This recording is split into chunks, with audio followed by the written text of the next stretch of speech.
ரசம் சாதம் செய்யலாங்களா?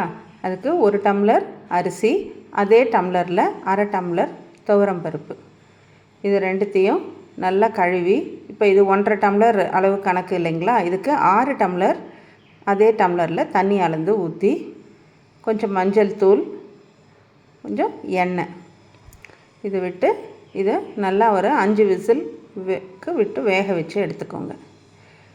புளியை அதுக்குள்ளே ஊற வச்சு அதுலேயே உப்பும் போட்டுருங்க. இதை நல்லா ஊறினதுக்கப்புறம் இதை கரைச்சி எடுத்து வச்சுக்கோங்க. இந்த பொடி ரெடி பண்ணுறதுக்கு 1 ஸ்பூன் துவரம்பருப்பு, 1 ஸ்பூன் மிளகு, 1 ஸ்பூன் சீரகம், ஒரே ஒரு காஞ்ச மிளகாய் இதெல்லாம் போட்டு இதை நல்லா ட்ரை ரோஸ்ட் பண்ணி ஆற விட்டு இதை பொடி பண்ணி எடுத்து வச்சுக்கணும். ரொம்ப கருக வதக்காதீங்க. இது ட்ரை ரோஸ்ட் பண்ணுறப்போ லைட்டாக சூடு ஏறினா போதும். அதுக்குள்ளே ஒரு 10 பல்லு பூண்டு உரித்து நசுக்கி வச்சுக்கோங்க. ஒரு 2 தக்காளி பொடியாக அரிஞ்சிக்கோங்க. கொத்தமல்லி, கருவேப்பிலை இதெல்லாம் எடுத்து வைங்க. பேனில் ஆயில் விட்டு கடுகு போட்டு நல்லா பொரிஞ்ச உடனே முதல்ல பூண்டை போட்டு நல்லா வதக்குங்க. அது ப்ரௌனாக ஆகிற அளவுக்கு வதங்கட்டும். அந்த ஸ்மெல்லு ரொம்ப நல்லாயிருக்கும். அப்புறமா பொடியாக நறுக்கின தக்காளியை போட்டுட்டு கொஞ்சமாக உப்பு அதில் சேர்த்துருங்க. சேர்த்து லோ ஃப்ளேமில் அது நல்லா வேகட்டோன்னுட்டுன்னு விடுங்க. நல்லா சாஃப்டாக அது வேகணும். இதுலேயே கறிவேப்பிலையும் போட்டுருங்க.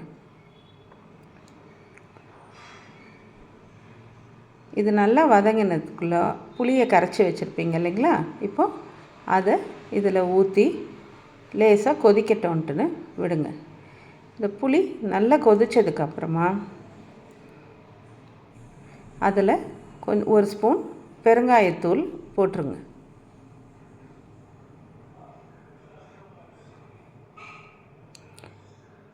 அதை நல்லா கலந்து விட்டு இது நல்ல ஒரு கொதி வந்த உடனே அதில் நல்லா ஒரு 3 டம்ளர் தண்ணி ஊற்றுங்க.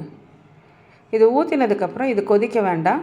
லேசாக நல்லா சூடு ஏறினா மட்டும் போதும். அதுக்குள்ளே இந்த சாதம் நல்லா வெந்துட்டுருக்கும். அதில் இந்த புளி கரைசலை எடுத்து ஊற்றிடுங்க. ஊற்றி நல்லா கலரி விட்டு எந்த பாத்திரத்தில் சர்வ் பண்ண போகிறீங்களோ அதில் ட்ரான்ஸ்ஃபர் பண்ணிக்கோங்க. பண்ணிவிட்டு இந்த ரசம் பொடியையும் இதில் போட்டுருங்க. போட்டு நல்லா கலந்துட்டு இந்த பாத்திரம் மாற்றினதுக்கப்புறமா அது மேலே கொஞ்சம் நெய் விட்டு கொத்தமல்லி தூவி நல்லா கலரி மூடி வச்சிங்கன்னா உங்கள் ரசம் சாதம் ரெடி. இதுக்கு அப்பளமும் இல்லை எதுனா பொரியலோ கூட்டோ ரெடி பண்ணிக்கலாம். நான் அடுத்த இதில் துவரம் பருப்பு வச்சு ஒரு பருப்பு துவையல் எப்படி செய்கிறதுன்றதை சொல்கிறேன். இதுக்கு காம்பினேஷன் நல்லாயிருக்கும்.